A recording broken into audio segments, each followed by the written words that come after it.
ชาวผู้ขาทั้งหลายทั้งหญิงชายแรงชาวผู้ขาและผู้ขาทั้งลุงเอาและพ่อแม่เฒ่าแก่และลุงตาทั้งข้าวปัญญาและเสนาอามาตาปาทองปูโรหิตทั้งบันดีแต่ทั้งเมื่อมีศรัทธาเมื่อบางพร้อมใจร้อนหอมในถ้ำบางพร้อมมีเงินทำตามแต่ไรบางพร้อมมีดอกไม้และทุกเทียนใจสักยันต้มจืนย่อยกเยิน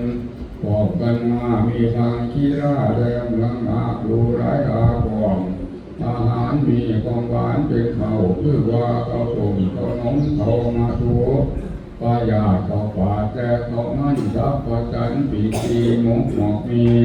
แจมแจงเป็นของแพงอันปานีแจบต่อยชีเพื่อใจตามใจใจทุกแรงห่วงกันเดียวจึงนำมาถวายบูชาเจตแก่แก่พระเจ้าเจ้าทั้งสามในอาหารพวกเจตถวายแก่เจ้าผู้ตนวิเศษของแก้ววรบวนวัดนี้ภูมิขาทั้งหลายความมวลมายังเครื่องบูชาสองประการคือบูชาภายในและภายนอกภายในคือจิตใจขันธ์ทั้งหาภายนอกคือกระโตกดอกไม้และทุกเทียนภูมิขาทั้งหลายจัดแจงมาเรียงตั้งไว้ซึ่งหน้าแล้วจึงอาภิธานให้เป็นหาปูชาผสมปูชาทันส่วนหนึ่งนั้นขอถวายทุกมาบูชาแก่พระสัพพัญญูเจ้าองค์เป็นเขาปูชาเนื้อน้องปูชาทันส่วนสองขอถวายทุกมาบูชาแก่พระนวโรกุตระธรรมเจ้าเขาลงน้ำปูชาทันส่วนสามขอถวายทุกมาบูชา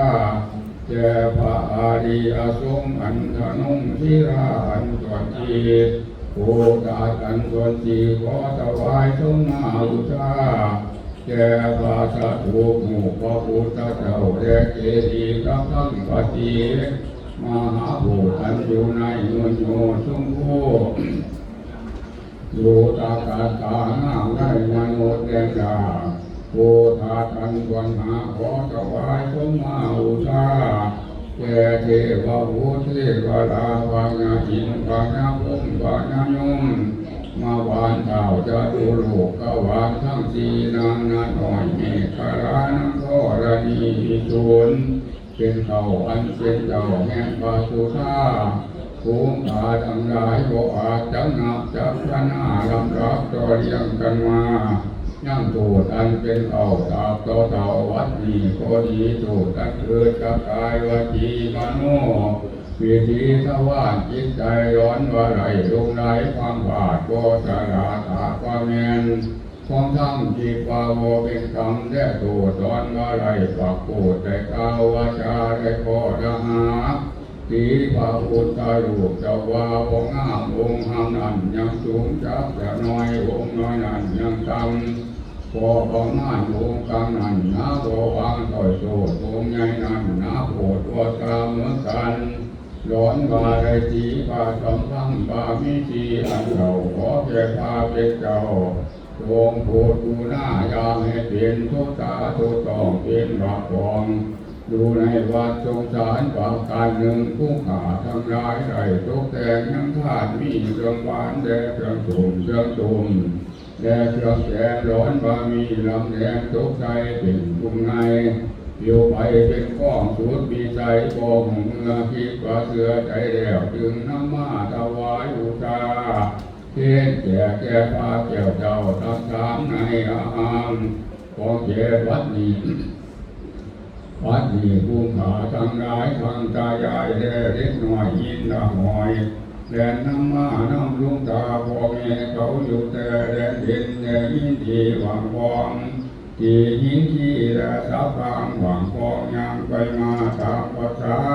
เด็กน้อยหวังฟองให้อินอ่อยอยากกินนุ่มหวังฟองได้อยากดม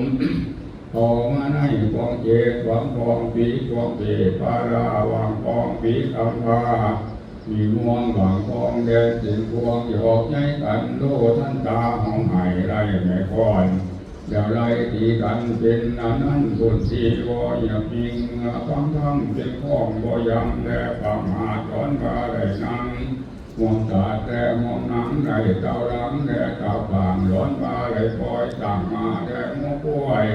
เขามาในกองเจขอแก่เจ้าผู้ตนมีเจตรงไหนอนุญาโตอย่าให้เป็นโทษโตทุต้องเป็นบาปกอง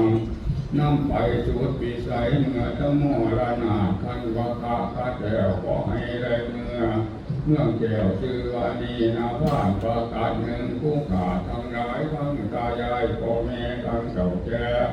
ได้ดวงตาพร้อมกันมาในความเจเจจากไหลของเมื่อเมืองป่าแดนนี้นาพานร้อนมาอยู่ข้างหน้าน้ำเหนื่อยไหลอยากเหนื่อยแต่ขาเที่ยวไปมาแก่เขาเอายามเมื่อว่าสงเจ้ายังเจตนาคำบ่จำน้ำเอาหูต่อ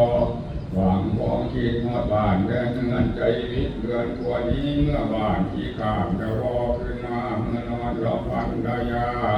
และลูกเก่าร้อนมาไหลกินเหล้าและสุราเมามั่วตาจิตความยัน